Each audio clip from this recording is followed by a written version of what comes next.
ரகிராமா. ஆண் இருக்க பெண் இருக்க, ஆள்வதற்கு சொத்து இருக்க, பிறர் சொத்து எண்ணிதான் என்று ஆட்டம் போடுபவள் ஒரு பெண்ணா?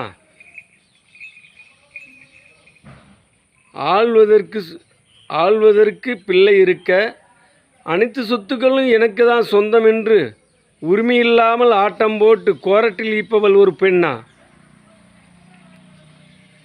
அபகரித்த சொத்துக்கு வாரிசு எண்ணிதான் என்று பொய்யான சர்டிஃபிகேட் எடுத்து சொத்தை எழுதி வாங்கி அராஜகமாக வாழ்பவள் ஒரு பெண்ணா?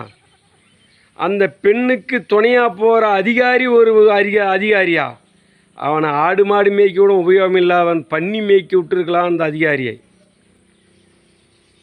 அந்த பிறர் சொத்தை ஏமாற்றி எழுதி சட்டவட்டமாக கோர்ட்டில் ஈக்கிற ஒரு பெண்ணுன்னா அதுக்கு துணையாக போகிறவன் அதிகாரி கிடையாது. அவன் பண்ணியிலும் கேடுகட்ட பண்ணி, நரவல் தின்னும் பண்ணி, மாமா வேலை பார்க்கக்கூடியவன் தான் பிறர் சொத்தை ஏமாற்றி வாழ்பவர்களுக்கு துணையாக போவான். நேர்மையான அதிகாரி நியாயமான முறையில் யாருக்கு எந்த சொத்து யாருக்கு உபயோகப்படுமோ அவன் அந்த சொத்துக்காரனோட சொத்து சேருவதற்கு தான் துணை செய்வான். பணத்துக்கு பீத்தின்றவன் அதிகாரியா? அவனுக்கு பித்து வெறி பிடிக்கும். குத்து நோய், கொலை நோய், சரநோய் எல்லாமே வரும். சர்க்கரை, பிபி, சுகரு, ஹார்ட் அட்டாக்கு எல்லாம் காலை எடுக்கக்கூடிய சூழ்நிலை கூட வரலாம். துரோகின்னு அர்த்தம்.